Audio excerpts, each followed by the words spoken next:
आज हम लोग शारीरिक गति, खेल, योग एवं शारीरिक शिक्षा का पहला पाठ पढ़ेंगे। भारत में शारीरिक शिक्षा का स्वरूप एवं विकास।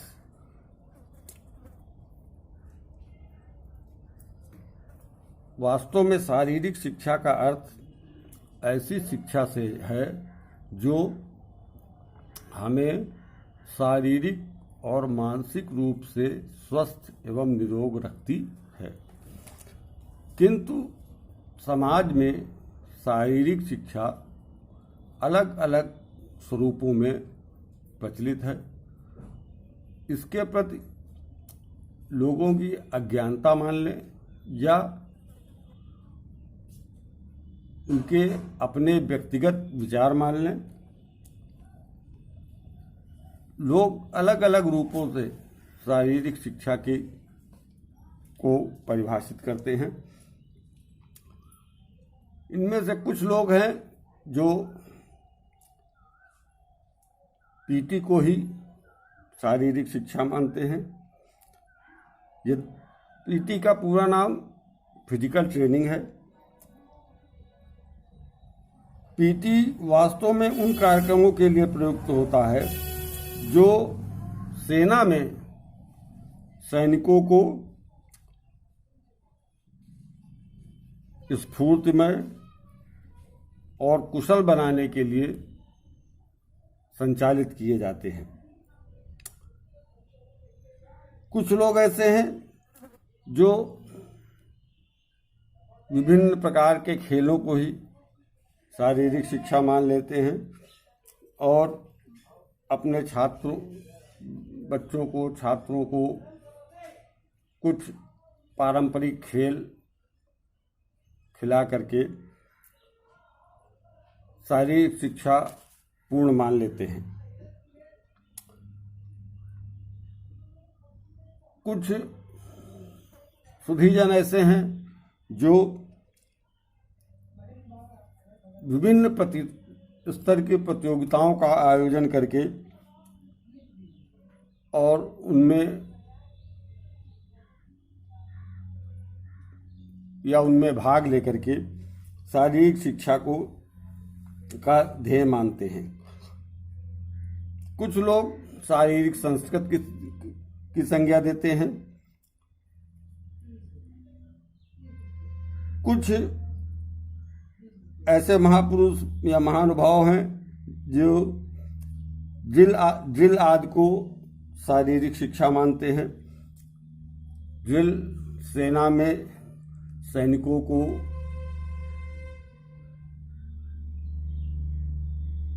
शारीरिक रूप से दक्ष बनाने के लिए या शारीरिक रूप से मजबूत बनाने के लिए किया गया एक विशेष प्रकार का व्यायाम है जो सामूहिक रूप से कराया जाता है।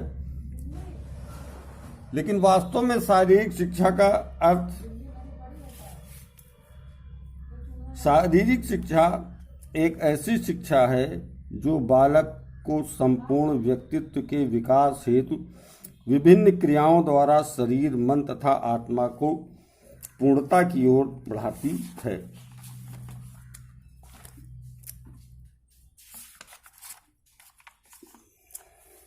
जेपी थॉमस ने कहा है, शारीरिक शिक्षा शारीरिक गतिविधियों द्वारा बालक के समग्र व्यक्तित्व विकास हेतु दी जाने वाली शिक्षा है।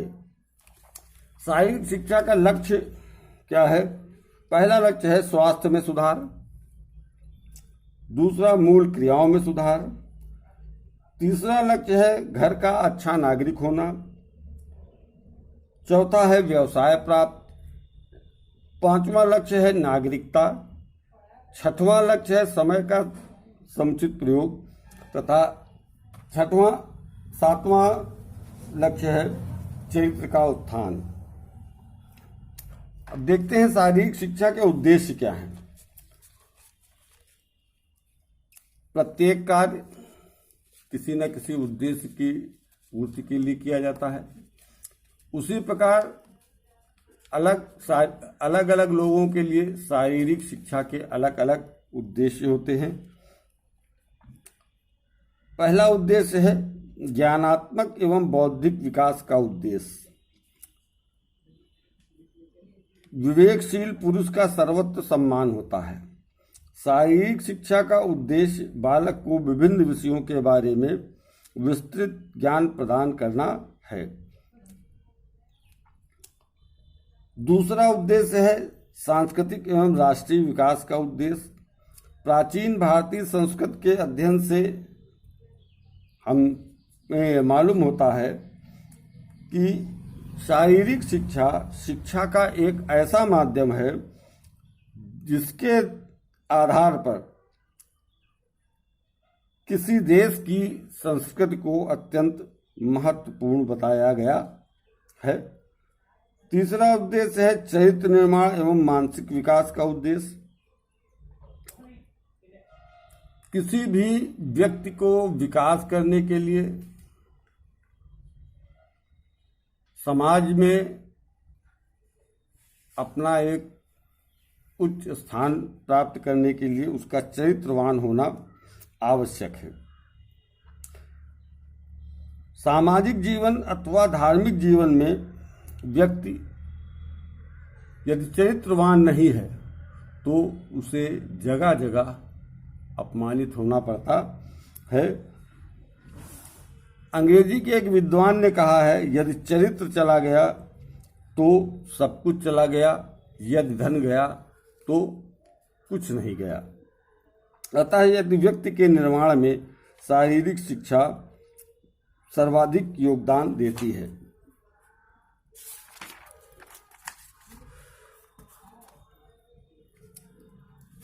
के बाद चौथा उद्देश्य है नागरिकता के विकास का उद्देश्य। शारीरिक शिक्षा चूंकि शरीर और मस्तिष्क दोनों का समग्र विकास करती है। शारीरिक शिक्षा नागरिक को देश की परिस्थिति से परिचित कराती है तथा प्रत्येक नागरिक में राष्ट्रीय भावना का विकास करती है। शारीरिक शिक्षा देश के प्रति कर्तव्यों का ज्ञान देती है तथा प्रशासन व्यवस्था के विषय में ज्ञान देती है। साथ ही नागरिकों के सर्वांगीण विकास के द्वारा उन्हें देश के प्रति प्रगतिशील बनाने को प्रेरित करती है। पांचवा उद्देश्य है शारीरिक विकास का उद्देश्य। यद्यपि मुख्य रूप से शारीरिक शिक्षा का उद्देश्य शारीरिक विकास ही है, यह हमारे शारीरिक संसाधनों जैसे शरीर में जो रक्त संचार सिस्टम यानी ब्लड सर्कुलेशन सिस्टम होता है, रेस्पिरेटरी सिस्टम होता है, तंत्रिका तंत्र होता है, मस्कुलर सिस्टम होता है और डाइजेस्टिव सिस्टम होता है। इन सभी प्रणालियों का या इन सभी सिस्टम्स का विकास करती है। अरस्तु के अनुसार स्वस्थ शरीर में ही स्वस्थ मस्तिष्क का निवास होता है तथा स्वस्थ शरीर के लिए शारीरिक शिक्षा का ज्ञान होना आवश्यक है। छठवां उद्देश्य है आध्यात्मिक विकास। आदर्शवादियों का विचार है कि शिक्षा तथा शारीरिक शिक्षा का उद्देश्य बालक की आध्यात्मिक प्रवृत्तियों का विकास करना है। उन्होंने बालक की भौतिक उन्नत को उद्देश्य नहीं माना है। भौतिक उन्नत का मतलब धन प्राप्त या विलासिता की वस्तुएं या अन्य संसाधन जो व्यक्ति अपने जीवन में पाना चाहता है, ये भौतिक माध्यम कहलाते हैं। आध्यात्मिकता व्यक्ति की धार्मिक प्रवृत्ति को जागृत करके व्यक्ति के क्रियाकलापों पर नियंत्रण रखती है। अब आते हैं शारीरिक शिक्षा के हमारे जीवन में आवश्यकता क्या है। क्योंकि आप जानते हैं कि विद्यार्थी जीवन समस्त जीवन का निर्माण काल होता है। विद्यार्थी जीवन में ही हम अपने आगे के जीवन के लक्ष्य को तय करते हैं और उसी के हिसाब से हम अपनी प्राथमिकताएं भी तय करते हैं। एक बार एक स्वरूप निर्धारित हो जाने के बाद विद्यार्थी उसी रंग में ढल जाते हैं। यानी जिसको खेलों के प्रति ज़्यादा लगाव है वो खेलों में दम जाता है, जिनको ज्ञान अर्जन करके आगे अपना भविष्य बनाने का उद्देश्य है वो उस दिशा में आगे बढ़ जाते हैं। एक बार जो विद्यार्थी मन में बालक ठान लेते हैं उनमें परिवर्तन कराना या उनमें परिवर्तन करना कठिन हो जाता है। मनुष्य जीवन को सफल बनाने में शारीरिक शिक्षा की महत्वपूर्ण भूमिका होती है। और प्यूफर ने इस संबंध में कहा है, शारीरिक शिक्षा को उन अनुभवों का योग कहा जा सकता है जो व्यक्ति को गतिशीलता द्वारा प्राप्त होता है। शारीरिक शिक्षा के अंतर्गत निम्नलिखित कार्यक्रमों को शामिल किया जा सकता है। खेल कूद संबंधी समस्याएं। शारीरिक शिक्षा में खेल कूद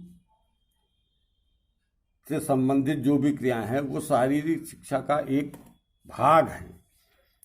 शारीरिक शिक्षा के विषय में क्षेत्र में सभी प्रकार के खेलकूद संबंधी क्रियाओं का समावेश किया जाता है। खेलकूद बालकों, युवकों तथा वृद्धों तक को अच्छे लगते हैं, अतः खेलकूद संबंधी क्रियाएं सामान्य व्यक्तियों में अधिकाधिक संपन्न की जाती हैं।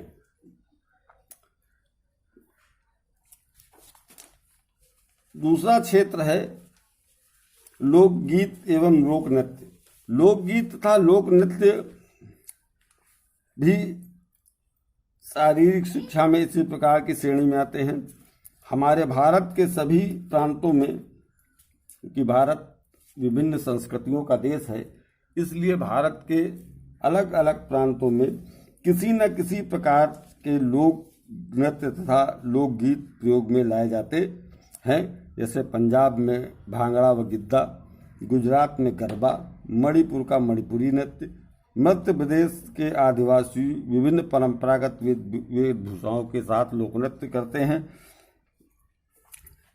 तीसरा क्षेत्र है एरोबिक व्यायाम। एरोबिक व्यायाम तालबद्ध तथा संगीत के साथ पूर्ण किया जाता है। संपूर्ण विश्व में इस प्रकार के व्यायामों का बहुलता के साथ प्रचलन हो रहा है। जिम्नास्टिक नृत्य। जिम्नास्टिक नाचना शारीरिक शिक्षा का विशेष उपक्रम है। इससे शरीर में स्फूर्ति तथा मांसपेशियों को पुष्टता प्राप्त होती है। दूसरा क्षेत्र है मनोरंजनात्मक क्रियाएं। विभिन्न प्रकार के मनोरंजनदायक क्रियाओं के छोटे छोटे खेल जैसे लूडो, शतरंज, कैरम या अन्य प्रकार के छोटे खेल जिनमें उनका मनोरंजन होता है, ये भी एक प्रकार से शारीरिक शिक्षा के अंतर्गत आते हैं। यौगिक क्रियाएं व आसन। योग, आसन, प्राणायाम ये शारीरिक शिक्षा के विभिन्न क्षेत्र में आते हैं। जल नेत्र, सूत्र नेत्र, धौत क्रिया आदि भी शारीरिक शिक्षा के कार्य क्षेत्र में सम्मिलित हैं। सूर्य नमस्कार हमारी मांसपेशियों को पुष्ट करता है। प्राणायाम हमें दीर्घायु बनाता है। पद्मासन से शरीर के ऊपरी भागों को आराम मिलता है। इसी प्रकार अलग अलग आसनों का अलग अलग उद्देश्य है, अलग अलग लाभ हैं। विभिन्न लोग अलग अलग प्रकार से या अलग अलग क्षेत्र में विभिन्न क्रियाओं के माध्यम से, खेलों के माध्यम से, नृत्य के माध्यम से, जिम्नास्ट के माध्यम से योग आसन प्राणायाम के माध्यम से अपने शारीरिक क्रियाओं को पूर्ण करते हैं। छोटे खेल, जिनको पूरक खेल भी कहा जाता है, ये कम समय में समाप्त होते हैं। इनके कोई निश्चित नियम नहीं होते हैं। लोग अपने सुविधा के अनुसार खेलों में रोचकता लाने के लिए नियमों में परिवर्तन करके उसको अत्यंत रोचक और आनंददायक बनाते हैं। गांव-गांव, गली-गली में इस प्रकार के खेल बच्चों द्वारा खेलते हुए देखे जा सकते हैं। शारीरिक शिक्षा का विकास। भारतवर्ष में शारीरिक शिक्षा के क्षेत्र में भारतीय व्यायाम प्रमुख पद्धति का प्रमुख स्थान था। यह विश्व की सबसे पुरानी व्यायाम प्रणाली थी। जिस समय यूनान, स्पार्टा, रोम में शारीरिक शिक्षा के झिलमिलाते हुए तारे का अभ्युदय हो रहा था, उस समय भारतवर्ष में वैज्ञानिक आधार पर शारीरिक शिक्षा का ढांचा तैयार हो चुका था। उस आश्रमों तथा गुरुकुलों में छात्रगण तथा अखाड़ों और व्यायामशालाओं में गृहस्थ जीवन के प्राणी उपयुक्त व्यायाम का अभ्यास करते थे। इन व्यायामों में दंड बैठक, मुग्दर, गदा, नाल, धनुर्विद्या, मुष्टि, वज्र मुष्टि, आसन, प्राणायाम, सूर्य नमस्कार, नेत्र इत्यादि क्रियाएं प्रमुख थी। भारतीय व्यायाम पद्धति की सबसे बड़ी विशेषता यह है कि इस पद्धति के द्वारा शारीरिक विकास के अतिरिक्त मानसिक विकास को बहुत बल दिया गया है, जिसके लिए ध्यान को एकाग्र करना, चित्त वृत्ति का निरोध करना तथा स्मरण शक्ति आदि में वृद्धि करना सुगमतया संभव है। इसी विशेषता से आकर्षित होकर अन्य देशों में इन व्यायामों का बड़ी तीव्र गति से प्रचार और प्रसार हुआ। शारीरिक शिक्षा का आधुनिक स्वरूप।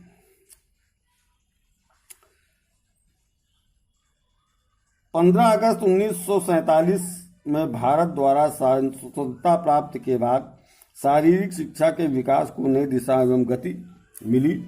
शिक्षा के विकास हेतु देशव्यापी अनेक प्रयास प्रारंभ किए गए। शारीरिक शिक्षा एवं मनोरंजन सलाहकार बोर्ड, राष्ट्रीय स्वास्थ्य कार्पस, कुंजरू समिति, राष्ट्रीय खेल संस्थान तथा भारतीय खेल प्राधिकरण का गठन किया गया। राष्ट्रीय जीवन में शारीरिक शिक्षा का महत्व। आधुनिक औद्योगिकरण के युग में अनेक पर्यावरण संबंधी समस्याएं उत्पन्न हो गई हैं, जो मनुष्य के स्वास्थ्य पर विपरीत प्रभाव डाल रही हैं। ऐसी स्थिति में मानव स्वास्थ्य पर विशेष ध्यान दिए जाने की आवश्यकता है, नहीं तो मानव का अस्तित्व ही खतरे में पड़ जाएगा। ऐसे में शारीरिक शिक्षा मानव जाति के लिए उपयोगी एवं हितकारी सिद्ध हो सकती है। किसी भी राष्ट्र की समृद्धि उसके कार्य उत्पादन क्षमता पर आधारित है। कार्य उत्पादन क्षमता शारीरिक स्वास्थ्य पर निर्भर है। जिस राष्ट्र के निवासी स्वस्थ होंगे, उस राष्ट्र की कार्य उत्पादन क्षमता अधिक होगी, क्योंकि जिस व्यक्ति में जितनी अधिक कार्य करने की क्षमता होगी, वह व्यक्ति उतना ही अधिक उत्पादन करेगा। इसलिए राष्ट्र की समृद्धि उस राष्ट्र के निवासियों के शारीरिक स्वास्थ्य पर निर्भर रहती है। इसके अतिरिक्त कोरोना काल में हम लोगों ने देखा कि जो व्यक्ति शारीरिक क्रियाओं को नियमित रूप से योग, आसन, प्राणायाम, खेल कूद, इन क्रियाओं को नियमित रूप से कर रहे थे, उनके साथ किसी भी प्रकार की कोई अप्रिय घटना देखने को नहीं मिली। डॉक्टर्स भी मास्क, सामाजिक दूरी, सैनिटाइजर के अलावा व्यायाम करने की भी सलाह देते थे। पहला महत्व है अंतर्राष्ट्रीय भावनाओं का विकास। दूसरा महत्व है शारीरिक शिक्षा चारित्रिक विकास में सहायक है। तीसरा महत्व है शारीरिक शिक्षा द्वारा हम अपने खाली समय का उचित प्रयोग कर सकते हैं। अनुशासन हमारे जीवन के लिए आवश्यक है, इसलिए परिवार में, समाज में, विद्यालय में या कार्य क्षेत्र में अनुशासन बनाए रखने के लिए शारीरिक शिक्षा आवश्यक है। मानसिक विकास के लिए भी शारीरिक शिक्षा का यदि समुचित ज्ञान है तो अनेक क्रियाएं, प्राणायाम वगैरह के द्वारा हम अपना मानसिक विकास कर सकते हैं। विद्यालय के प्रति प्रेम एवं लगाव, चूंकि चरित्र का विकास होता है शारीरिक शिक्षा के द्वारा, इसलिए मनुष्य में अनेक प्रकार की भावनाएं आती हैं जिससे उनको अपनों के प्रति या अपने कार्य क्षेत्र की संस्थाओं से या विद्यालय से विशेष प्रकार का लगाव रहता है। अतिरिक्त शक्ति का उचित प्रयोग, अर्थात बालक अतिरिक्त शक्ति का गलत कार्यों में प्रयोग न करें, लड़ाई झगड़ा या अन्य किसी प्रकार की आपराधिक गतिविधियों में न जाएं, इसके लिए शारीरिक शिक्षा एक उत्तम साधन है। स्वास्थ्य रक्षा एवं वृद्धि में सहायक, स्वास्थ्य की रक्षा होती है, मनुष्य का वृद्धि एवं विकास होता है। सामाजिकता की भावना का विकास, आपस में मिलजुल करके खेलते हैं, रहते हैं, विभिन्न प्रकार के व्यायाम करते हैं जिससे सामाजिकता की भावना विकसित होती है। राष्ट्रीय शारीरिक शिक्षा नीति के विशिष्ट उद्देश्य, पहला है बच्चों को खड़े होने, बैठने, चलने, दौड़ने के सही तरीकों और स्थिति के बारे में जानकारी देना जिससे वे उठने बैठने की सही आदतें सीख सकें और शारीरिक विकारों का शिकार न हो। बच्चों को विभिन्न शारीरिक गतिविधियों में शामिल करना जिससे कि उनकी तंत्रिका और मांसपेशियों का संयोजन बेहतर हो तथा वे शारीरिक रूप से चुस्त दुरुस्त हों, वे अच्छी तरह जीवन व्यतीत करें तथा बेहतर ढंग से अपना कार्य कर सकें।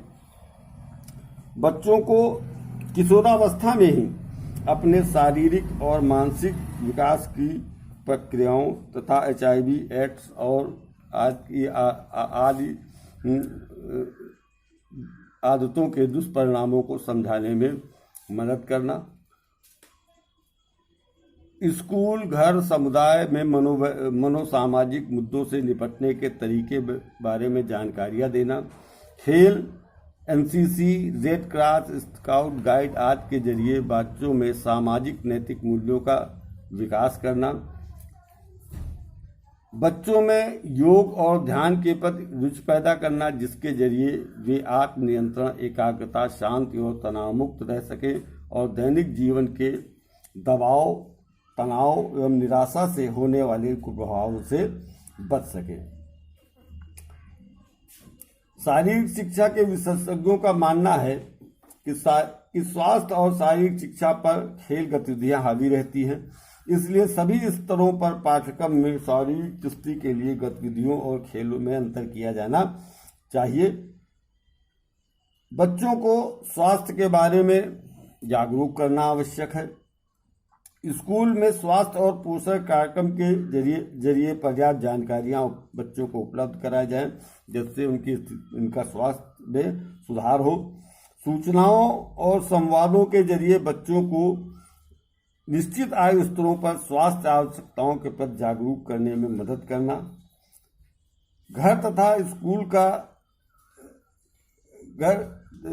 समुदाय में स्वस्थ जीवन के प्रति व्यक्तिगत और सामूहिक जिम्मेदारियों से बच्चों को अवगत कराया जाना चाहिए तथा इसे स्वीकार करने में उन्हें मदद देनी चाहिए। पोषण संबंधी जरूरतों, व्यक्तिगत और पर्यावरणीय स्वच्छता, प्रदूषण, सामान्य बीमारियां और उनसे बचाव तथा नियंत्रण के बारे में बच्चों को जानकारियां देना चाहिए। तो यह है पाठ भारत में शारीरिक शिक्षा का स्वरूप एवं विकास, किस प्रकार भारत में शारीरिक शिक्षा का धीरे धीरे विकास हुआ, विभिन्न चरणों से होते हुए आज हम सबके सामने शारीरिक शिक्षा का स्वरूप है। इस समय ओलंपिक खेल चल रहे हैं, आप लोग देख रहे हैं कि वही सफल हो रहे हैं जो शारीरिक और मानसिक रूप से फिट हैं। हॉकी में 41 साल बाद स्वर्ण पदक मिला, उसका मुख्य कारण खिलाड़ियों की फिटनेस ही रही है। तो इस प्रकार ये चैप्टर आपका समाप्त हुआ और इसमें हम आपको अभ्यास करके लाना है।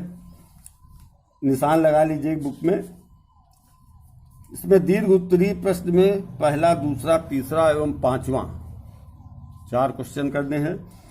लघु उत्तरीय में दूसरा, चौथा और छठवां यानी कुल 3 क्वेश्चन करने हैं।